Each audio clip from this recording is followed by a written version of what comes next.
예, 오늘 말씀의 제목은 영의 눈을 뜬 자, 세상이 감당하지 못할 사람입니다. 1994년 서태지와 아이들이 발매한 세 번째 앨범에는 교실 이데아라는 제목의 노래가 실려 있습니다. 이 노래의 가사가 이렇습니다. 잠깐 보여줄까요? 매일 아침 7시 30분까지 우리 조그만 교실로 몰아넣고 전국 900만의 아이들의 머릿속에 모두 똑같은 것만 집어넣고 있어. 좀 더 비싼 너로 만들어 주겠어. 내 옆에 앉아있는 그 애보다 더. 하나씩 머리를 밟고 올라서도록 해. 좀 더 잘난 내가 될 수가 있어. 왜 바꾸지 않고 마음을 조이며 젊은 나를 헤맬까? 바꾸지 않고 남이 바꾸길 바라고만 있을까? 이 노래는 세상의 가치를 붕어빵 찍어내는 학교의 현실을 비판하고 있습니다.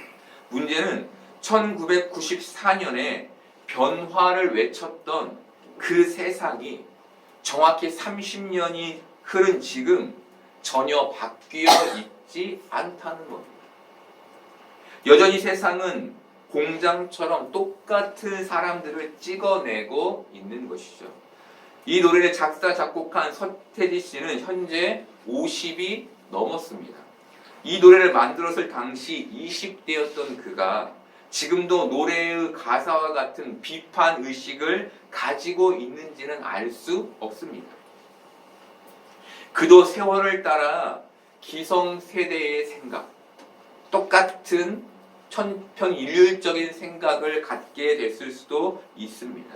중요한 건 많은 사람들이 그 당시 1994년에 이 노래의 비판 의식에 공감했음에도 불구하고 이 세상이 조금도 바뀌지 않았다는 것입니다. 정확히는 바꾸지 못한 것이죠. 그런데 딱 한 분 이 세상의 가치에 새로운 가치, 이 세상의 가치를 역행하는 가치를 심어놓고 그것으로 살게 하신 분이 계십니다. 그분이 바로 우리 구주 예수님이십니다. 2000년 전 유대교는 사람들을 율법에 맞추어 붕어빵 찍어내듯 찍어내고 있었습니다. 이들에게 율법을 얼마나 잘 지키냐는 얼마나 더 가치 있는 사람이 되느냐와 직결되는 문제였습니다. 유대인들은 어렸을 때부터 율법 교육을 받았고 그 율법은 그들이 성인이 되었을 때 사회적 지위, 즉 그들의 등급으로 매겨졌습니다. 얼마나 내가 성실하게 율법을 지켰느냐. 그것에 따라 등급이 매겨졌던 것이죠. 우리에게 휴거라는 말은 종말에 구원받는 것으로 이해됩니다. 그런데 세상에서 휴거는 휴먼시아 거지라는 뜻입니다. 휴먼시아 거지. 이것은 아파트 값의 차이가 곧 신분의 차이가 된 세상의 모습을 적나라하게 보여주는 단어입니다.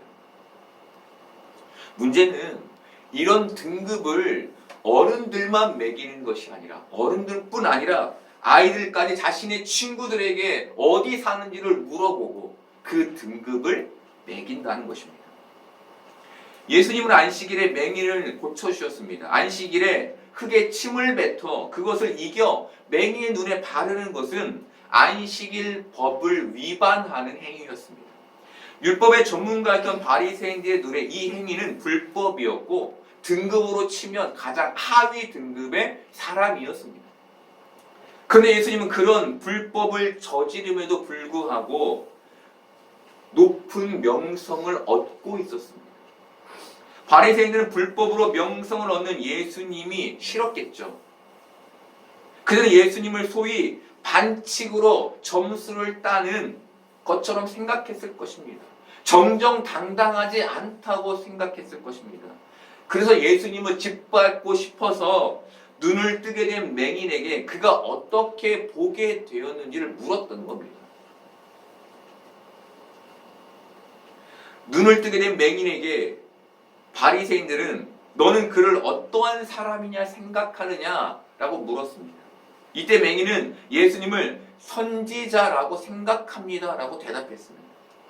여러분, 사람들은 상대의 위에 있기를 원합니다. 내가 누군가보다 위에 있기를 원하는 것이죠. 상대를 늘 자기 아래에 두고 자기가 그보다 높은 위치에 있다는 것을 즐기기를 원합니다. 2018년에 방영한 스카이 캐슬이라는 드라마는 대한민국 상위 0.1%가 모여 사는 스카이 캐슬 안에서 남편은 왕으로 자식은 왕자와 공주로 키우고 싶은 명문가 출신 사모님들의 처절한 욕망을 낱낱이 보여주었습니다. 그 드라마가.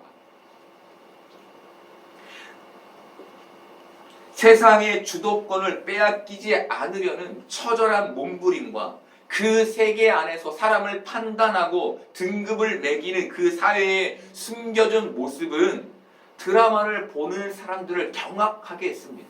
그런데 이런 일은 드라마에서만 있는 일이 아닙니다. 현실에서 버젓이 벌어지고 있는 일입니다. 지금 우리가 사는 이 대한민국에, 그리고 그 옛날 이스라엘에 벌어지고 있고 벌어졌던 일입니다. 세상이 조금도 바뀌지 않은 것이죠. 그렇다면 왜 바리새인들은 예수님을 평가절하하려 한 걸까요? 왜? 그들은 율법을 잘 지켜서 마치 스카이 캐슬의 사람들처럼 상위 0.1%에 들어가기를 원했습니다. 그게 바리새인들이 원했던 겁니다.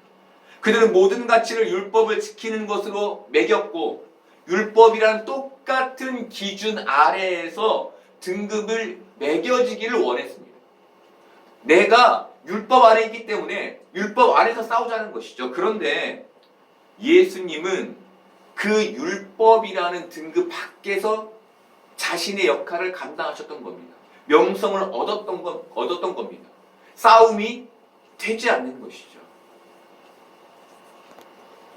예수님이라는 사람이 나타나서 그들이 지금까지 쌓아놨던 율법이라는 가치를 무너뜨리고 그 율법에서 벗어난 행동과 말로 사람들에게 인정받기 시작하니 그 싸움을 싸울 수 없으니 예수님을 평가절하하여 여기에서 떨쳐내고 싶었던 겁니다. 여러분, 우리는 대선이 있을 때마다 TV를 통해 대선 후보들의 대담을 듣습니다. 그 대담에서 대선 주자들은 자신의 비전과 포부를 밝힙니다. 그런데 자신의 비전과 포부를 밝히는 것보다 더 많은 시간을 할애하는 게 있습니다. 그게 바로 다른 대선 후보자를 비방하고 비난하는 겁니다. 이렇게 하는 이유는 다른 대선 후보를 평가절하하여 그 인지도를 깎아내림으로 내가 그 위에 서기 위함입니다. 여러분, 이 방법은 상대를 이기기 위한 아주 오래된 방법입니다. 사람들에게, 어떤 경쟁을 하는 사람들에게 전통처럼 여겨지는 방법입니다. 그래서 이 방법은 지금도 효과가 있습니다. 여러분, 지금 바리새인들이 이 방법을 예수님에게 사용하고 있는 겁니다. 예수님의 말, 예수님의 행동을 깎아내려서 자신들이 예수님보다 높은 위치에 있고 싶은 겁니다. 예수님을 깔아 뭉개고 싶은 겁니다. 그런데 예수님을 통해 보게 된 맹인이 이들이 원하는 대답을 해주지 않고 그럼에도 예수님을 선지자라고 말한 것이죠. 물론 선지자라는 말은 예수님을 완전히 이해한 말은 아니었습니다. 맹인의 시각에서 최대한 그가 이해한 것을 말한 것이죠. 하지만 이것은 예수님이 분명한 하나님의 사람이라는 메시지를 사람들에게 전달하기에는 충분했습니다. 예수님이 사람들에게 그렇게 인정될 때 지금껏 율법에 자신을 끼워 맞추느라 고생한 바리새인들이 그 수고와 의 그리고 명예를 잃게 될 것은 뻔한 것이었죠. 그렇게 주도권을 뺏기게 될 게 뻔했기 때문에 예수님을 계속해서 평가절하하려 했던 겁니다. 위기에 처한 바리새인들은 맹인이 안 되니 맹인의 부모까지 찾아갔습니다. 무엇을 노린 노림수였을까요?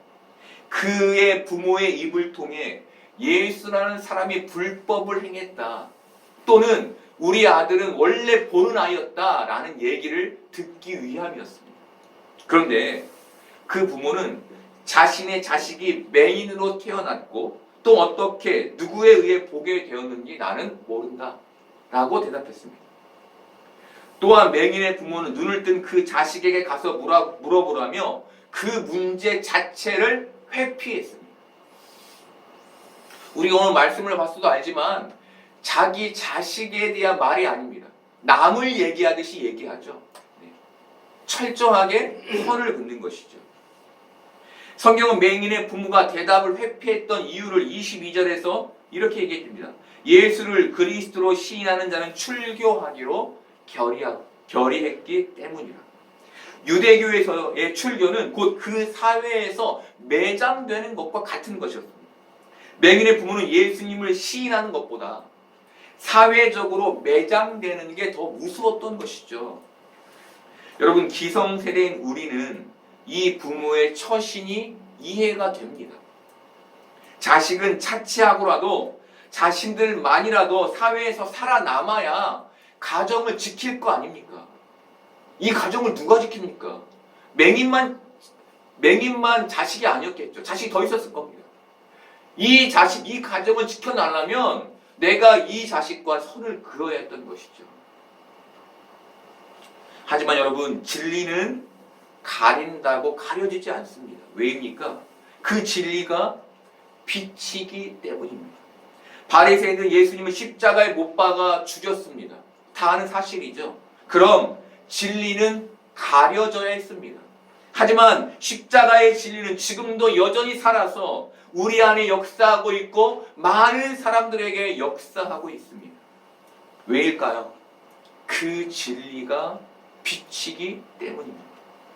이것이 예수님이 오늘 맹인의 눈을 뜨게 하신 그 기적적인 사건의 의미입니다. 예수님이 빛이라는 것이죠. 여러분, 어둠에 있던 맹인이었던 자가 빛이라는 예수님을 통해 앞을 보게 되는 사건은 비단 맹인에게만 일어난 사건이 아닙니다. 지금 이 시간 이 자리에 앉아 하나님을 예배하고 있는 우리에게도 일어난 사건입니다. 여기에서 우리가 한 가지 살펴볼 것은 맹인에게 보지 못하는 것이 세상에서는 저주였죠. 그런데 실제로는 그것이 세상의 가치, 세상의 체계에 젖지 않을 수 있는 축복이었다는 겁니다. 반면 세상을 눈으로 보았고 세상을 눈으로 보며 자신이 지혜롭다고 생각했던 바리새인들, 그리고 그 부모는 세상을 볼 수 있다는 그 축복을 받았지만 그것이 그들에게 축복이 아닌 저주였다는 겁니다. 다시 설명하면 그들이 보았지만 그 봄의 실상은 보지 못한 맹인과 같은 자들이었고, 보지 못하는 맹인은 실제로 보지 못하지만 보는 실상을 가진 자였다는 것이죠.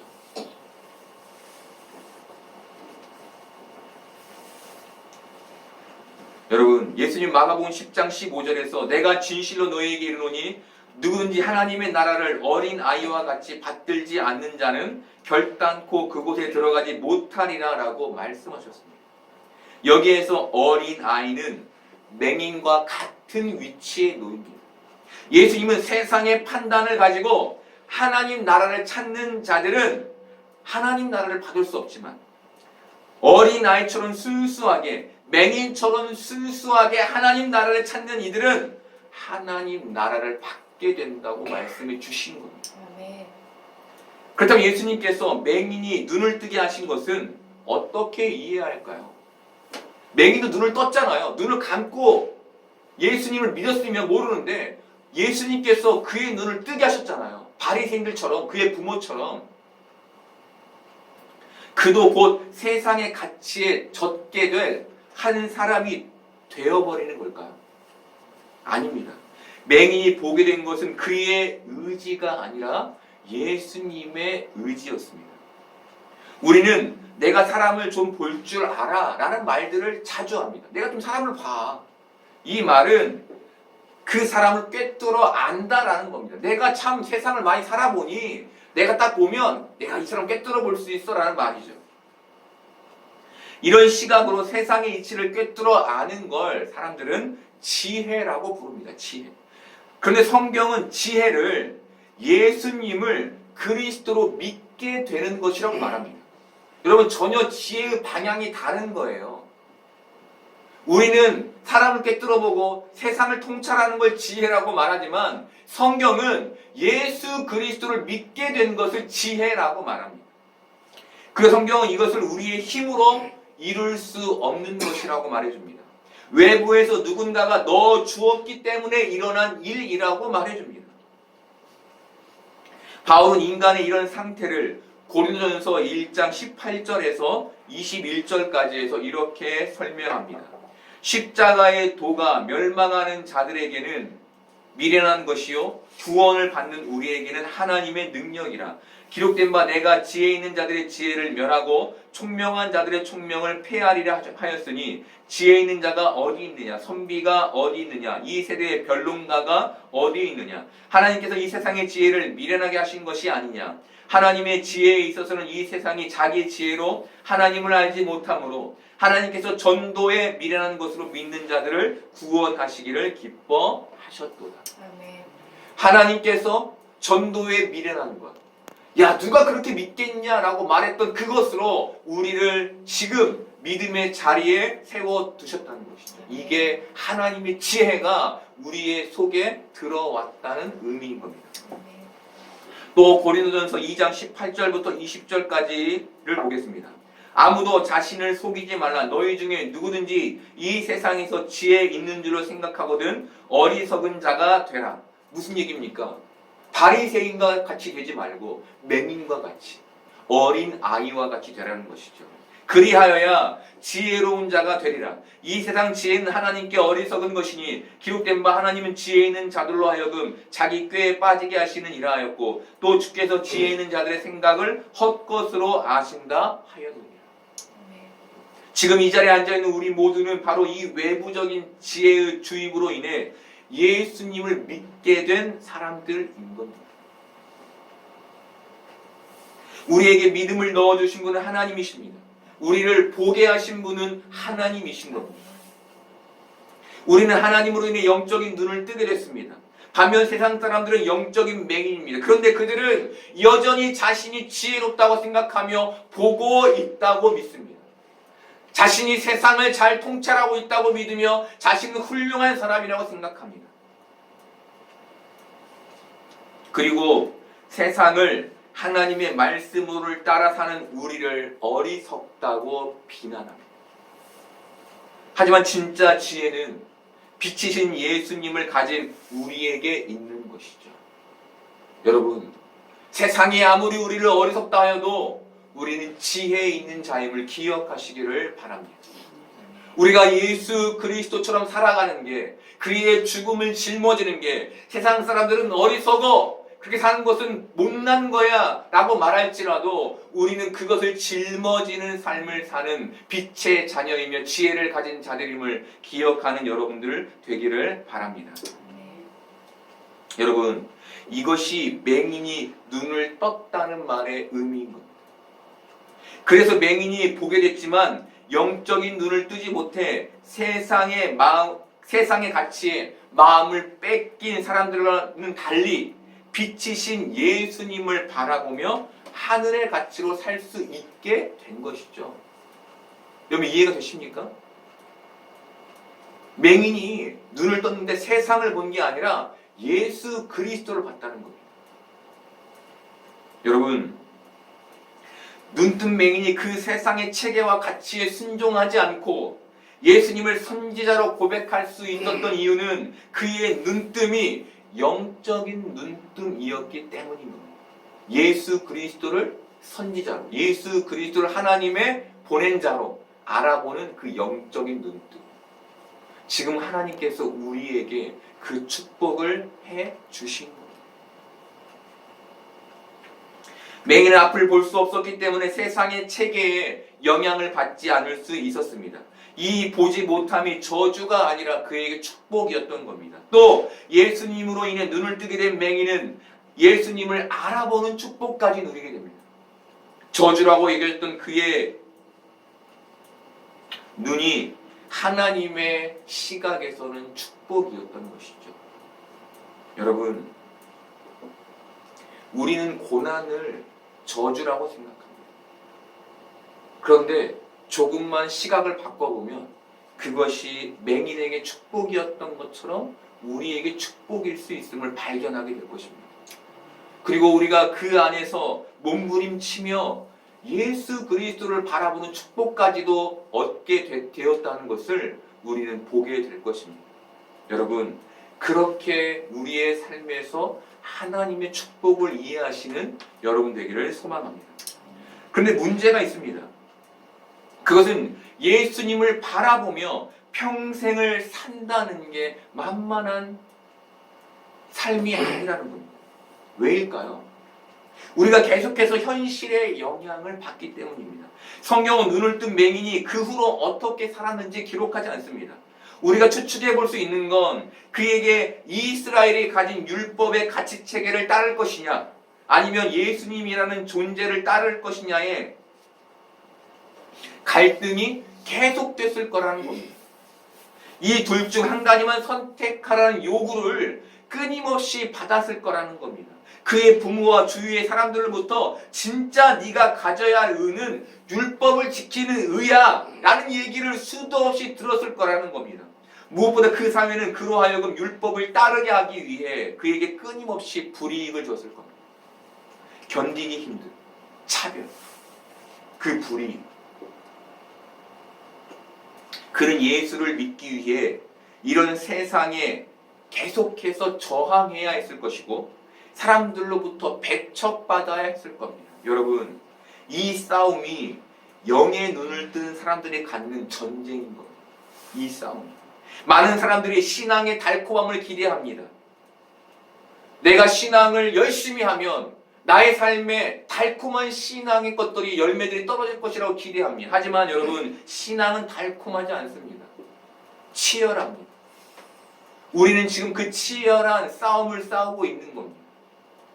여러분, 세상을 사는 우리에게는 두 가지 싸움이 주어집니다. 첫 번째는 세상과의 치열한 싸움입니다. 이것은 세상에서 살아남기 위한 싸움입니다. 치열합니다. 경쟁입니다.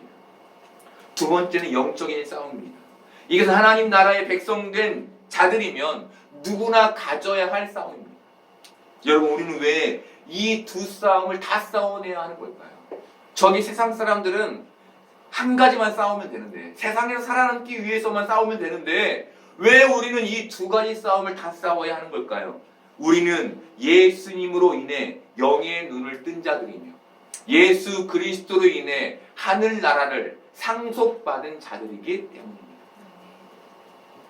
명예의 마음을 뺏긴 사람들은 자신이 명예의 마음을 뺏겼다는 사실을 모릅니다. 오히려 자신들이 헌신하고 있다고 생각합니다.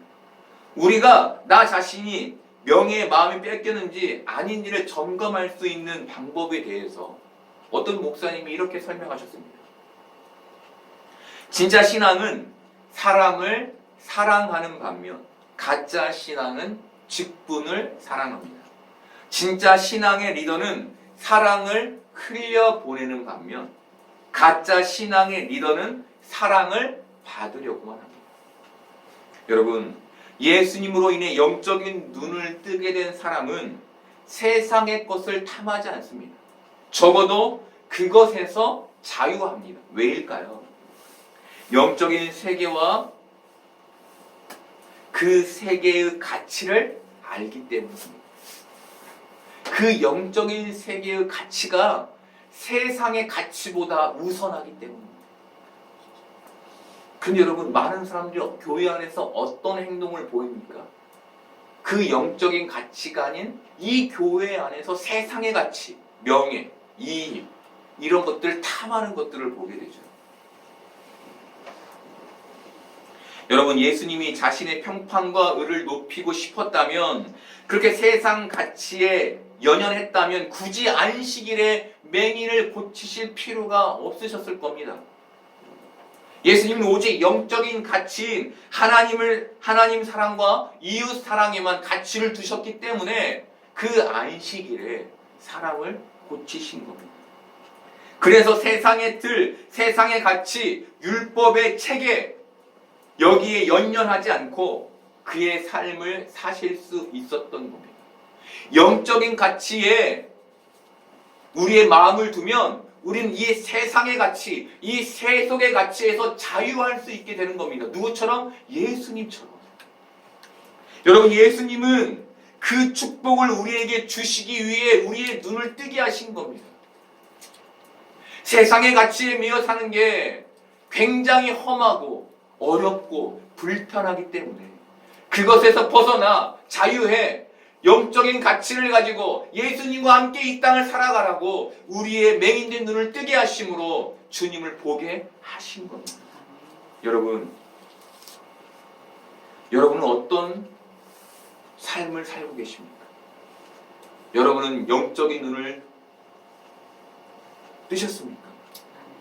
혹시 다시 그 영적 눈을 감고 세상의 것을 취하기를 원하고 계시지 않습니까? 여러분, 다시 영적인 눈을 뜨시는 여러분 되기를 바랍니다. 여러분, 우리에게 일어난 기적은 우리가 예수님을 믿게 된 것입니다. 우리에게 일어난 기적이 그것입니다.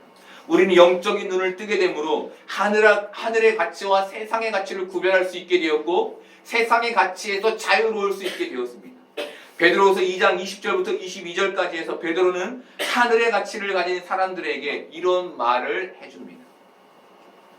만일 그들이 우리 주 대신 구주 예수 그리스도를 알므로 세상의 더러움을 피한 후에 다시 그 중에 얽매이고 지면 그 나중 형편이 처음보다 더 심하리니 의의 도를 안 후에 받은 거룩한 명령을 저버리는 것보다 알지 못하는 것이 도리어 그들에게 나으니라. 참된 속담에 이르기를 개가 그 토하였던 것에 돌아가고 돼지가 씻었다가 더러운 구덩이에 도로 누웠다 하는 말이 그들에게 응하였도다. 씻겨진 우리가 다시 더러운 구덩이로 돌아가지 않아야 한다는 것이죠. 세상의 세계관으로 우리의 가치를 다시 돌이키지 않아야 한다는 겁니다. 너희가 맹인으로 눈을 떴다면 예수 그리스도를 바라보라는 것이죠. 다시 그 바리새인들이 자리, 그들이 했던 그 세상의 체계, 그 눈을 실상을 보았던 현실을 보았던 그들이 가졌던 그 체계로 돌아가는 것이 아니라 영의 눈으로 영의 세계를 바라보며 예수 그리스도를 쫓아가는 삶을 살아야 한다는 말을 하는 겁니다. 세상이 말하는 이기문수를 선택하지 않고 하나님께서 말씀하시는 방법을 선택할 수 있어야 한다는 것이죠. 히브리서 11장 33절부터 40절까지의 말씀을 보겠습니다. 그들은 믿음으로 나라들을 이기기도 하며 의를 행하기도 하며 약속을 받기도 하며 사자들의 입을 막기도 하며 불의 세력을 멸하기도 하며 칼날을 피하기도 하며 연약한 가운데서 강하게 되기도 하며 전쟁에 용감하게 되어 이방 사람들의 진을 물리치기도 하며 여자들은 자기의 죽은 자들을 부활로 받아들이기도 하며 또 어떤 이들은 더 좋은 부활을 얻고자 하여 심한 고문을 받되 구차에 풀려나기를 원하지 아니하였으며. 이런 뭡니까? 믿음으로 얻게 되는 은혜죠. 그런데 그 뒤에 어떤 얘기가 나옵니까? 또 어떤 이는 조롱과 채찍질 뿐 아니라 결박과 옥에 갇히는 시련도 받았으며 돌로 치는 것과 톱으로 켜는 것과 시험과 칼로 죽임을 당하고 양과 염소의 가죽을 입고 유리하여 궁핍과 환난과 학대를 받았으니 이런 사람은 세상에 감당하지 못하느니라. 그들이 광야와 산과 동굴과 토굴에 유리하였느니라. 이 사람들은 다 믿음으로 말미암아 증거를 받았으나 약속된 것을 받지 못하였으니 이는 하나님이 우리를 위하여 더 좋은 것을 예비하셨은즉 우리가 아니면 그들로 온전함을 이루지 못하게 하려 하십니다. 믿음의 은혜로 긍정적인 결과를 받을 수도 있지만 믿음으로 인해 부정적인 결과도 있을 수 있다라는 얘기를 해주는 것이죠. 너희의 그 믿음이 이 두 가지를 가지고 있다는 겁니다. 여러분, 그렇다면 우리가 그 믿음의 부정적인 것을 이겨내려면 어떻게 해야 할까요? 영적인 세계를 바라보라는 것이죠. 약속의 세계를 바라보라는 겁니다. 그러면 그렇게 영적인 눈을 뜨고 그 세계를 바라보면 이 세상의 고난 속에서도 승리하며 이겨낼 수 있다는 것이죠. 여러분, 세상은 우리가 사는 날 동안 우리를 계속해서 절벽으로 밀어뜨릴 겁니다. 너희가 절벽에서 밀려 떨어지지 않으려면 오직 세상의 가치를 다시 붙잡는 것밖에 없다고 우리에게 말할 겁니다. 여러분, 이런 압박 속에서 맹인이 부모처럼 하지 않고 세상에 굴복하지 않고 영의 눈을 뜬 맹인처럼 그 위험함에도 그 가치를 붙잡는 여러분 되기를 바랍니다. 그래서 세상이 감당하지 못할 사람으로 세상을 사는 여러분들 되기를 소망합니다. 아멘.